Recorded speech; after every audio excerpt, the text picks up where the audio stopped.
At the wedding reception table, she introduced me as just a friend. I looked her in the eye, smiled, and said 4 words that changed everything. What happened in the next 4 minutes left everyone speechless. But that was only the beginning. Some mistakes cost you everything. My name's Kenneth Pierce. Friend call me Ken. I'm 45 years old, and until recently, I managed a manufacturing plant in Toledo, Ohio. Good job, profit-sharing deal that set me up nicely. I had a wife, Felicity, who ran an online craft business selling handmade stuff on Etsy. We'd been together 6 years, married for 4.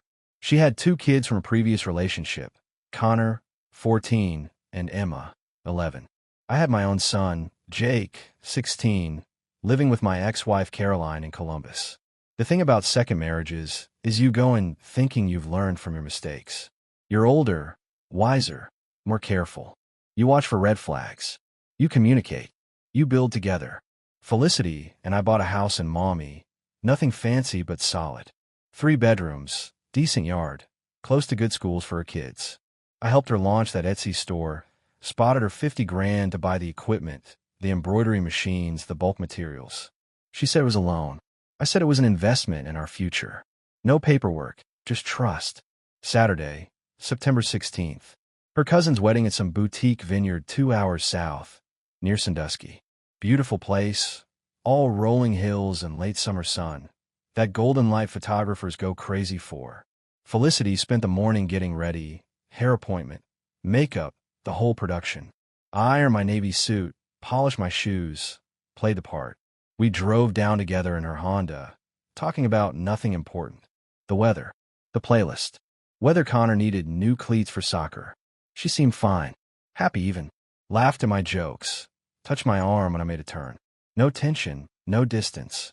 Just us, heading to a family event like a regular couple. We pulled into the gravel lot around 3:30. The ceremony wasn't until 4, but Felicity wanted to help her cousin with some last-minute details. I grabbed the gift from the back seat, a silver picture frame we'd picked out together, and we walked toward the main building. Stone archways, ivy climbing the walls, white chairs arranged in perfect rows near a gazebo. The kind of place that charges extra just for existing. That's when I saw the reception table near the entrance. White linen, guest book, a woman with a clipboard and a smile that looked professionally installed. Mid-50s, pearls, the kind of coordinator who's seen it all and judges everyone. She looked up as we approached, pen ready. Names, please. Felicity Pierce, my wife said, signing the book with that looping handwriting of hers. The woman glanced at me, eyebrows raised in polite question. And who's this? I waited for Felicity to introduce me. Husband, partner, Kenneth, anything. Instead, she smiled that little party smile, the one you give strangers when you want to keep things light, and said, "Oh, he's just a friend. Just a friend."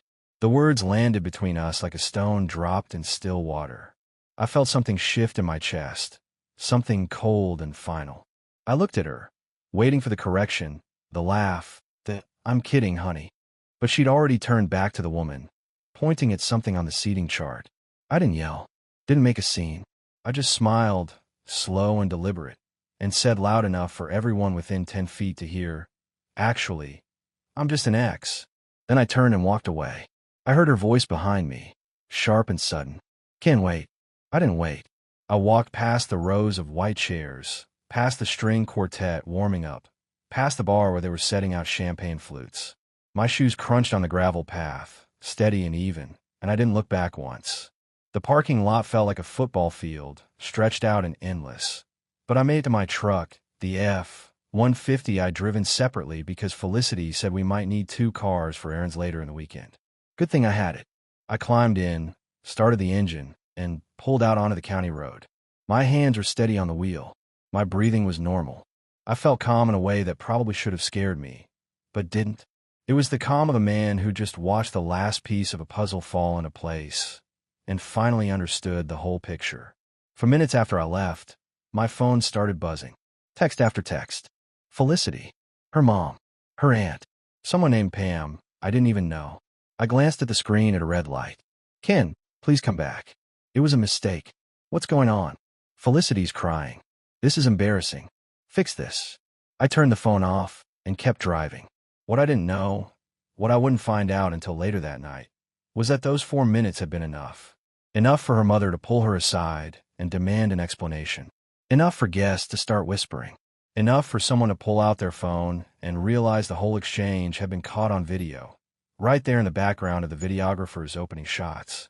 For minutes for the dominoes to start falling. And I was already halfway home. I made it home by 6:30. The house in Maumee felt different when I walked in, bigger somehow, emptier. I dropped my keys on the counter, loosened my tie, and poured myself 2 fingers of bourbon.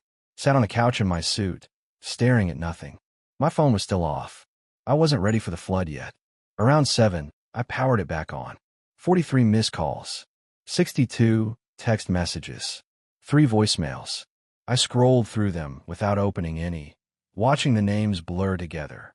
Felicity dominated the list, but there were others too. People I barely knew, suddenly invested in my personal life. I was about to turn it off again when a new message came through. Not Felicity. Not her family. Jake. My son. Dad. You need to call me. It's important. I stared at those words for a long moment. Jake and I talked regularly, but he never texted like this. Never urgent. Never cryptic. I hit dial. He picked up on the first ring. Dad. Hey, buddy. What's going on? There was a pause, and I heard him moving, a door closing. When he spoke again, his voice was lower, careful. I need to tell you something. About Felicity. My chest tightened. I'm listening. Another pause. Then, quieter still, I recorded something. At the wedding. Before you left. I sat forward. What do you mean recorded? Jake exhaled, and I could picture him in his room in Columbus, trying to figure out how to say this. I wasn't invited to the wedding, right? But I was in Sandusky anyway, at Tyler's house for the weekend. Tyler's mom is friends with Felicity's cousin, so we ended up at the venue helping set up chairs and stuff. Okay, I said slowly. I saw you and Felicity arrive. I was gonna come say hi, but then I saw her talking to some guy near the side entrance. Before the ceremony. Before you even got to the reception table. My pulse kicked up. What guy? I don't know his name. Tall, maybe 40, wearing a gray suit. They were standing close, Dad. Real close. And she was laughing, touching his arm, that whole thing. He paused. So, I pulled out my phone and started recording. Just in case. In case of what? In case you needed to know. His voice was steady now, sure. I recorded for maybe 3 minutes. She kissed him, Dad. Right there behind the hedge wall. Not a peck. A real kiss. Then they talked for a bit, and he said something like, see you at the reception. And she laughed and said, act natural. Okay. I couldn't speak. The bourbon glass was cold in my hand. Jay kept going. I didn't know what to do with it. I almost deleted it. But then Tyler's mom told us what happened at the reception table, how you walked out, and everyone's freaking out. And I thought maybe you should see this. Send it to me. I said. You sure? Send it. 30 seconds later, my phone buzzed. I opened the video. There she was, my wife, in that dress I'd watched her zip up that morning, leaning into a man I'd never seen before. Their voices were faint but clear enough. The kiss lasted 4 seconds. When they pulled apart, she smoothed his lapel, said something I couldn't hear, and they both laughed. I watched it twice. Then I saved it to 3 different places. Dad, Jake's voice pulled me back. You okay? Yeah, I said, though I wasn't sure that was true. Thank you for telling me. What are you going to do? I looked around the living room. The throw pillows Felicity had picked out. The coffee table I'd assembled. The life we'd built on assumptions and broken promises. I'm going to fix this, I said. Legally. Sunday morning, I drove to Columbus. Caroline's law office sat in a restored brownstone near German Village, the kind of neighborhood where people paid extra for history. I'd been there exactly twice before, both times for paperwork related to Jake's custody arrangement. Walking through that door again felt strange, like stepping backward and forward at the same time. She was waiting in her office, blinds half drawn against the morning sun, coffee already going cold on her desk. Caroline looked the same as she had 3 years ago when we'd signed our divorce papers. Sharp eyes, no-nonsense haircut, the kind of woman who didn't waste time on pleasantries when there was work to do. Ken. She gestured to the chair across from her. Sit. Tell me everything. I did. The wedding, the introduction, the video Jake had sent me. I pulled out my phone and showed her the recording, watching her face stay perfectly neutral as Felicity kissed a stranger behind hedge wall. When it finished, Caroline leaned back in her chair and folded her arms. You're sure you want to do this?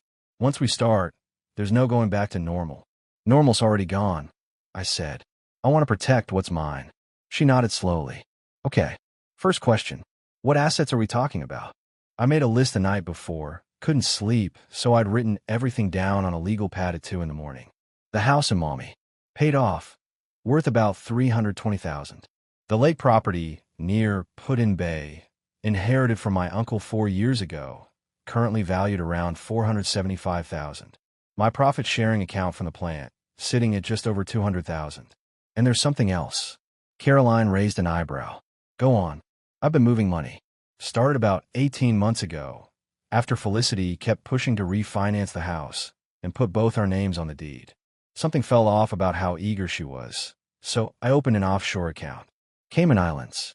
Been transferring small amounts every month. Nothing big enough to trigger alerts. It's at about $190,000 now. Smart. Caroline made note. Anything in her name? Her Etsy business. I loaned her $50,000 to start 3 years ago. No paperwork, just a handshake. She's been saying she'll pay me back, but it never happens. We'll get that back. With interest. Caroline tapped her pen against the desk. What about the house? Is her name on the deed? No. I bought it before we got married. She's been living there, but legally, it's mine. Good. The lake property. Same. Inherited property. Never added her name. I wasn't trying to be secretive, just never saw the need. Caroline smiled, thin and professional. You just made my job significantly easier. Here's what we're going to do. Tomorrow morning, I'm filing paperwork to establish a trust. Tilden Elm Holdings, LLC. Everything you own goes into it. The house, the lake, the profit sharing, all of it. You'll be the sole beneficiary and controller. She won't have legal claim to any of it. How fast can we do this? If we move now, 72 hours. But Ken, you need to understand something. Once she finds out, and she will find out, this is going to get ugly. She'll fight. She'll lawyer up. She might try to claim common law interest or financial contribution. Let her try. I kept my voice level. I've got records of every deposit, every payment, every transaction. She contributed nothing to those properties except living in them. Caroline studied me for a moment, and I saw something shift in her expression. Respect, maybe, or recognition that I wasn't the same man who'd sat in this office 3 years ago, defeated and exhausted by divorce. All right, she said. Let's get to work. We spent the next 4 hours going through documents, bank statements, property records, building a case that was less about attacking Felicity and more about protecting what I'd built. By the time I left her office, the sun was high and harsh, and I had a folder full of papers that would change everything. My phone had been buzzing all morning. I finally looked at it in the parking lot. 23 new messages, most from Felicity, increasingly desperate. We need to talk. This is ridiculous, Ken. You're overreacting to a mistake. I love you. Please come home. I deleted them all without responding, started my truck, and headed back to Toledo. There was nothing left to say to her. The lawyers would do the talking now. Monday morning, I went to work like nothing had happened. Walked into the plant at 6:30, same as always, checked production schedules, talked to the floor supervisors, kept my head down and my focus sharp. Nobody asked about my weekend. Nobody mentioned the wedding. Either they didn't know, or they were smart enough not to bring it up. Around 10, my phone rang. Felicity. I let it go to voicemail. She called again at 10:15, then 10:30. By 11, she'd left 4 messages, each one escalating from confused to angry to something that sounded close to panic. I didn't listen to any of them. At lunch, I drove to First Merit Bank on Monroe Street and asked to speak with Patricia Ellison, the branch manager who'd handled my account for 15 years. She knew me, trusted me, and more importantly, she understood discretion. Ken. She shook my hand, led me to her office. What can I do for you? I need to pull records on a transaction from 3 years ago. A cashier's check I wrote to Felicity Hammond, now Felicity Pierce. $50,000. Patricia nodded, pulled up her computer. Business loan. Personal. Startup capital for her business. She said she'd pay me back within 2 years. Never happened. Do you have documentation of the loan terms? No. It was verbal. Patricia's expression didn't change, but I saw the flicker of concern. That complicates things. Without a written agreement, it's your word against hers. I know, but I need the transaction record anyway. Date, amount, memo line if there was one. I'm building a case. She typed for a moment, then turned her monitor toward me. There it was. September 12th, 3 years ago. Cashier's check number 7834. $50,000. Made out to Felicity Hammond. Memo line, business startup loan. I wrote that. I said, pointing to the memo. That's my handwriting on the original request form, right? It is. Patricia printed 2 copies, handed them to me. Ken, if you're going through separation, you need to freeze any joint accounts immediately. We don't have joint accounts. I never set them up. She looked relieved. Good. That's going to save you a lot of headaches. But you should know, if she has access to any shared credit cards or lines of credit tied to your name, she could run them up out of spite. I hadn't thought of that. What do I do? Cancel them. Today. Before she thinks of it. I made calls from her office. 3 credit cards. All in my name, but with Felicity listed as an authorized user. I canceled her access on all of them, effective immediately. The representatives asked if I wanted to close the accounts entirely. I said yes. By the time I left the bank, Felicity had called 6 more times. I drove back to the plant, parked in my usual spot, and sat there for a minute, staring at my phone. Then I opened her last text message. What did you do, Ken? The credit cards aren't working. I typed 1 sentence and hit send. Talk to your lawyer. Then I blocked her number. That evening, Caroline called. The trust paperwork's filed. As of 4 p.m. today, everything's locked down. The house, the lake, all of it. She can't touch any of it. How long before she finds out? She probably already knows something's wrong. The credit cards would have tipped her off. But official notification? She'll get a letter from my office by Wednesday. Good. Ken, one more thing. That $50,000 you loaned her. I did some digging. Her Etsy business is registered as an LLC, and according to her tax filings, she's been reporting income, but not declaring where the startup capital came from. That's a problem. What kind of problem? The kind the IRS doesn't like. If she took $50,000 and didn't report it as a loan or a gift, she's been underreporting her tax liability for 3 years. I can file a whistleblower report if you want. It won't get your money back directly, but it'll put pressure on her to settle. I thought about that. The image of Felicity kissing that man behind the hedge, the casual way she'd erase me at the reception table, the $50,000 I'd given her in good faith. Do it, I said. Wednesday evening, I was in the kitchen reheating leftover Chinese food when my phone rang. Unknown number, Toledo, area code. I almost didn't answer, figured it was another one of Felicity's attempts to get through, but something made me pick up. Hello. Ken. A small voice, tentative. It's Emma. Felicity's daughter, 11 years old, sweet kid who loves science projects and asked me to help with her math homework every Tuesday. My chest tightened. Hey, Emma. You okay? I'm at my friend Bethany's house. She paused, and I heard voices in the background, someone telling her to hurry up. I needed to tell you something. About my mom. I set down my fork, moved to the living room. What about her? She's been seeing someone. A man named Rick. He came to our house a bunch of times when you weren't there. Like after school sometimes, or on Saturdays when you were at the plant doing inventory. Rick, not the man from Jake's video, but another name entirely. My jaw clenched. How long has this been going on? I don't know. Maybe 6 months. Connor knows too. He thinks it's cool because Rick has a motorcycle and takes him for rides. Her voice dropped even lower. But I don't like him, Ken. He's mean to Mom sometimes. I heard them arguing last week about money. What did they say? Rick said Mom owed him something. She said she was working on it.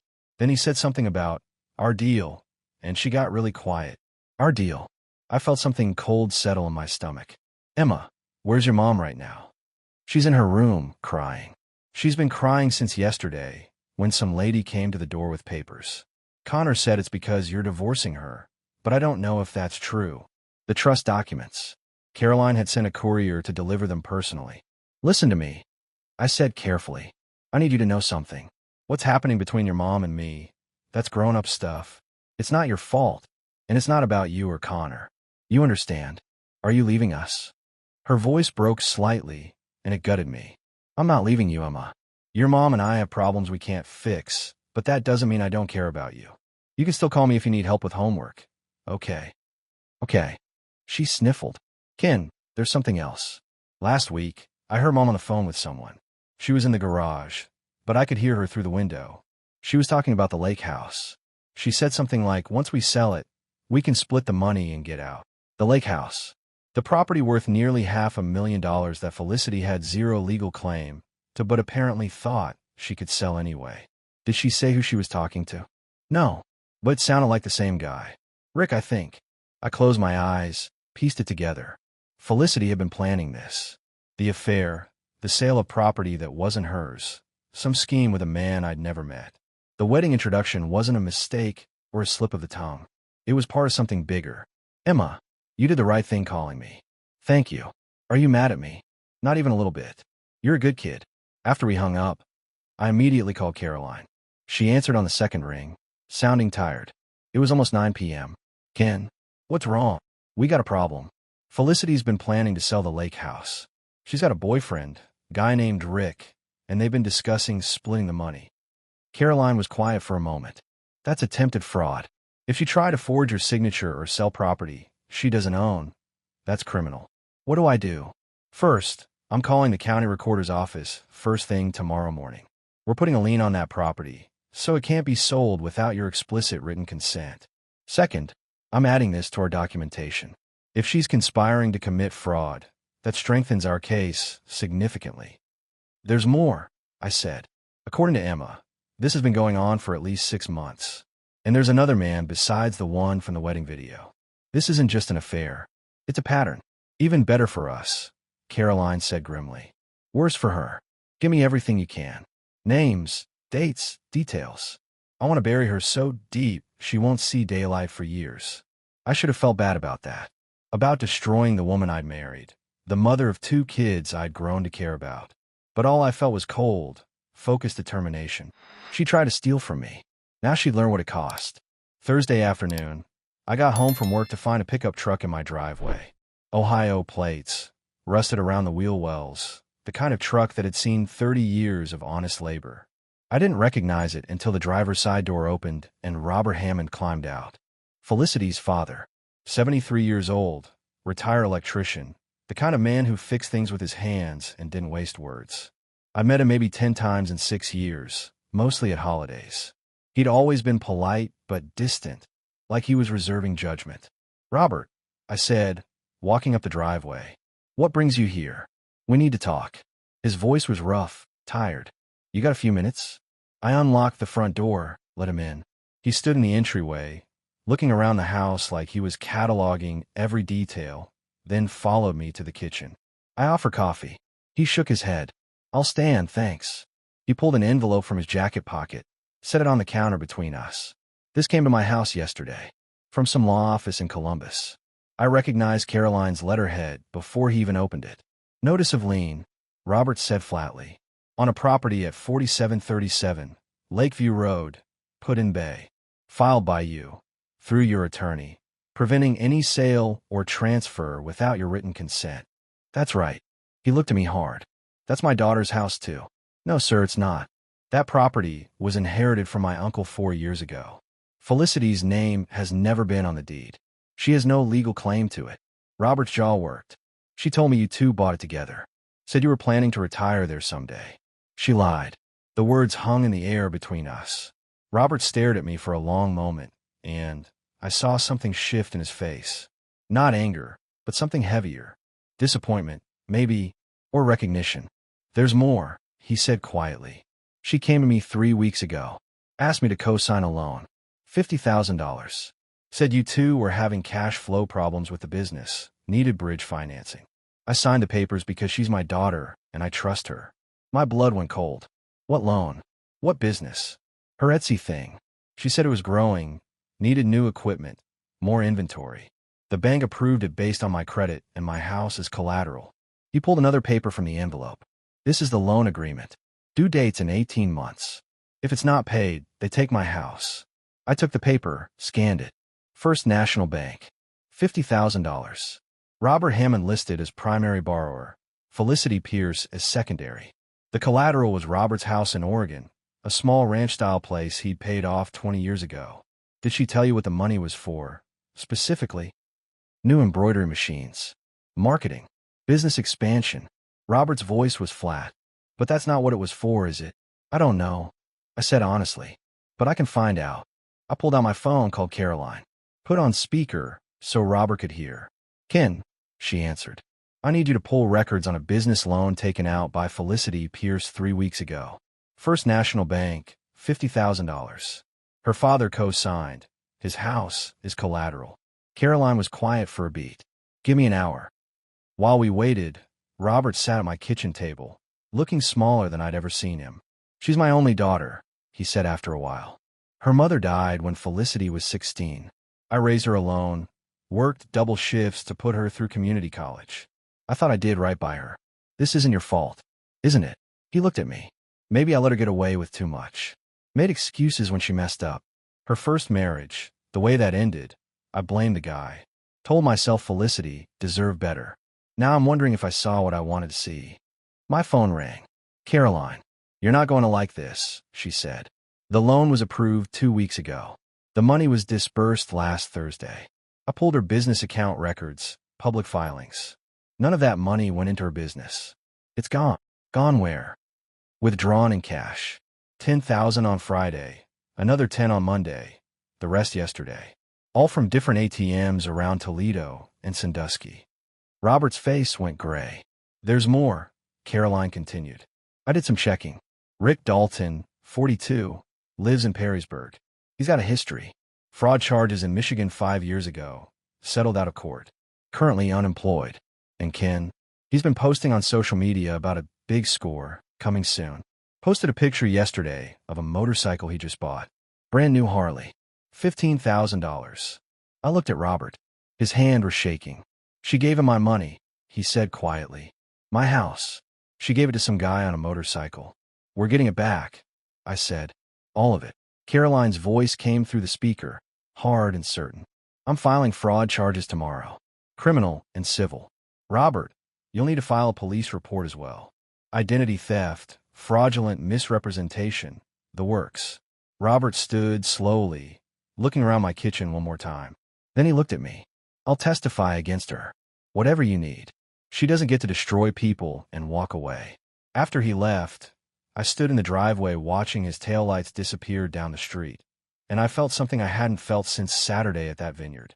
Not anger, not betrayal, just cold, absolute certainty that Felicity had finally pushed too far, and the walls were closing in. The video hit Reddit on Friday morning. I didn't see it until my plant supervisor, Mike, knocked on my office door around 10 with his phone in his hand and an expression I couldn't quite read. Boss, you need to see this. He set the phone on my desk, already playing. It was the wedding. Crystal clear footage from the videographer's opening shots. There I was in my Navy suit, standing next to Felicity at that reception table. The audio was perfect. Too perfect. And who's this? The coordinator asked. Felicity's voice, light and dismissive. Oh, he's just a friend. Then my response, calm as a winter lake. Actually, I'm just an ex. The video cut to my back as I walked away, and someone off-camera gasped. Then it ended. The comment section was a war zone. 3,000 upvotes in 4 hours. Awards stacked up like poker chips. Savage exit of the year. Read the top comment with 800 upvotes. Below that, you can see the moment she realizes she fumbled the bag. Another. My man didn't yell, didn't argue, just walked. That's power. Mike cleared his throat. It's got 6 million views, Ken. And it's spreading. I watched it again. Something about seeing it from the outside, from the world's perspective, made it real in a way it hadn't been before. This wasn't just my private humiliation. It was public record now. Who posted it? I asked. Some account called Wedding Fails. They aggregated it from the videographer's Instagram story. It's on Twitter too. TikTok. Everywhere. My phone started buzzing. Text from my brother in Michigan. Another from a cousin I hadn't talked to in years. 3 former colleagues. Everyone wanted to know if that was really me. I turned off my phone and looked at Mike. Does everyone here know? Probably. But nobody's going to say anything to your face. We're not idiots. That evening, Caroline called. The video's actually helping us. Public sentiment is overwhelmingly on your side. If this goes to court, and it might, that matters. Jury selection, settlement negotiations, all of it. Felicity looks bad, and she knows it. Has she contacted you? Her lawyer called an hour ago. They want to negotiate. Tell them no. Caroline paused. Ken, they're offering to walk away clean. No claims, no demands. She just wants out. And Robert's house, the $50,000 she stole from him, the money she owes me, she walks away from all that too. That's separate. Criminal charges are already filed. Then there's nothing to negotiate. She burned this bridge. Let her swim. Saturday morning, Felicity showed up at the house. I saw her car pull into the driveway through the kitchen window, watch her sit there for a full minute before getting out. She looked smaller than I remembered, worn down in a way that should have made me feel something.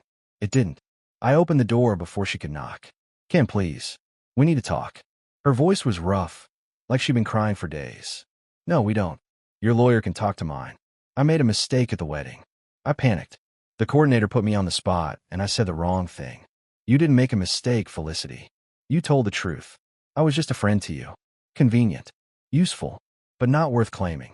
She stepped closer. That's not fair. I loved you. I still love you. You love my house. My money. My stability. You didn't love me. I kept my voice level, factual. And even if you did, it doesn't matter anymore. You stole from your own father. You've been planning with Rick to sell property that isn't yours. You took $50,000 from me 3 years ago and never paid it back. Her face went pale. How did you? I know everything, Felicity. The affair. The loan. The scheme with Rick. All of it. Rick's nothing. He's just someone I talked to a few times. It didn't mean anything. Then why did you give him $15,000 of your father's money to buy a motorcycle? She actually stumbled back a step. I didn't. Bank records don't lie. Neither do ATM cameras. Neither does your father, who's filing charges against you on Monday. Felicity's composure shattered. You turned my own father against me. I didn't have to. You did that yourself when you put his house at risk for some guy on a bike. She started crying then, real tears streaming down her face. Please, Ken. I'll fix this. I'll pay everyone back. Just don't let them prosecute me. That's not my decision anymore. You made this bed. Now lie in it. I stepped back and closed the door. Stood there listening to her sob on the other side, waiting for guilt to kick in. It never came. 3 months later, I sat in a Lucas County courtroom watching Felicity's attorney try to salvage what was left of her case. It wasn't going well. Caroline had built something airtight. Bank records showing the $50,000 I'd loaned Felicity, complete with my handwritten memo. Jake's video of her kissing a stranger at the wedding. Emma's testimony about Rick Dalton and the conversations about selling the lake house. Robert's fraud charges and documentation of the loan she'd taken in his name. The judge, a woman in her 60s named Patricia Kendrick, had the kind of face that had seen every lie the legal system could produce. She wasn't impressed. Ms. Pierce, Judge Kendrick said, looking over her reading glasses, you're asking this court to grant you a share of property you never legally owned, based on what you claim was an implied agreement of partnership. Is that correct? Felicity's attorney, a young guy named Phillips who looked fresh out of law school, stood up. Yes, Your Honor. My client contributed to the household, raised children, supported Mr. Pierce's career. Did she contribute financially to the purchase of the house in Maumee? Phillips hesitated. Not directly, but did she contribute to the inheritance of the lake property? No, Your Honor, but the marital partnership was 4 years long, during which time Mr. Pierce maintained separate ownership of all major assets, established a legal trust, and has documentation showing loans totaling $50,000 that were never repaid. Judge Kendrick set down the papers. I'm not seeing a partnership here, counselor. I'm seeing someone who lived in someone else's house and now wants half of everything. Felicity gripped the table edge, knuckles white. The judge continued. Furthermore, the criminal charges filed by Mr. Robert Hammond regarding fraud and misappropriation of funds paint a concerning picture of your client's financial ethics. While that's a separate case, it certainly informs this court's view of her credibility. Phillips tried one more time. Your Honor, my client made a mistake at a family wedding. One poorly chosen phrase shouldn't destroy her financial future. This isn't about a phrase, counselor. It's about a pattern of behavior. The evidence shows deliberate deception, financial manipulation, and in Mr. Hammond's case, possible elder abuse. Judge Kendrick looked directly at Felicity. Ms. Pierce, I'm ruling in favor of the defendant. You have no claim to the house, the lake property, or Mr. Pierce's financial assets. Furthermore, I'm ordering you to repay the $50,000 loan within 18 months, with interest calculated at 6% annually. Failure to comply will result in wage garnishment. Felicity's face crumpled. Phillips put a hand on her shoulder, started to say something, but she shook him off and stood up. This isn't fair, she said, voice shaking. I gave him 6 years of my life. Judge Kendrick's expression didn't change. And he gave you a home, financial support, and trust you betrayed. We're done here. Outside the courthouse, Caroline walked beside me to the parking lot. That was about as clean as it gets. She's got nothing, Ken. The criminal case with her father is still pending, but that's not your problem anymore. What about the $50,000 judgment?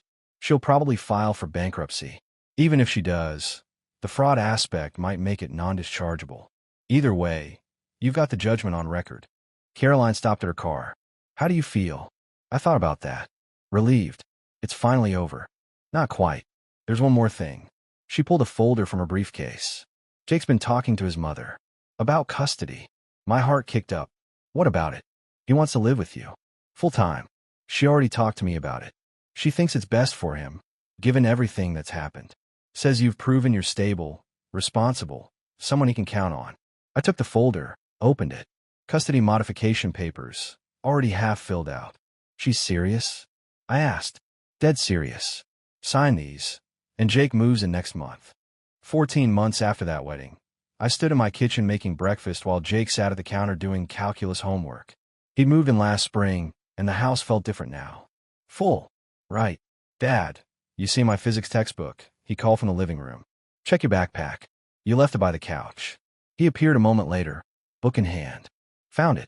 Thanks. Emma came down the stairs, backpack over her shoulder. She'd been staying with me every other weekend since the custody arrangement got finalized. Connor had chosen to stay with Felicity full-time, and I didn't push it. But Emma had made her choice clear. Morning, Ken, she said, grabbing a waffle from the toaster. Morning, kiddo. Sleep okay? Yeah. Can you still help me with my science project later? Absolutely. We'll work on it after lunch. My phone buzzed. Text from Caroline Whitmore.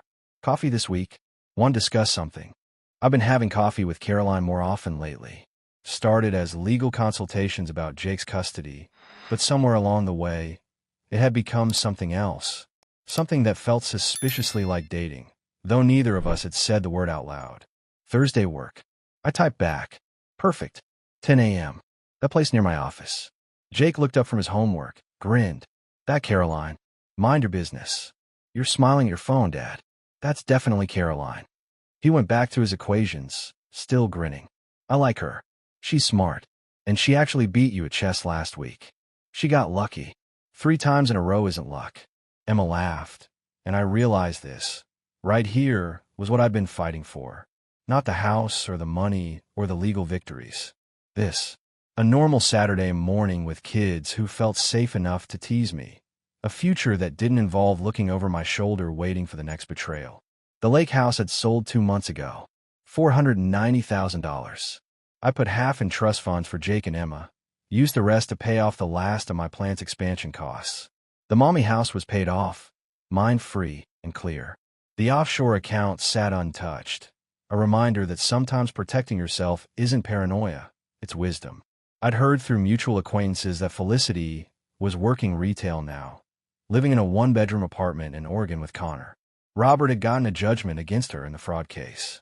She'd filed for bankruptcy, but the judge had ruled the debt non-dischargeable due to fraud. She'd be paying it back for years. I should have felt satisfaction about that. Maybe even vindication. But mostly I just felt nothing. She was a chapter that had closed, and I'd moved on to better things. Jake closed his textbook. Dad, I've been thinking.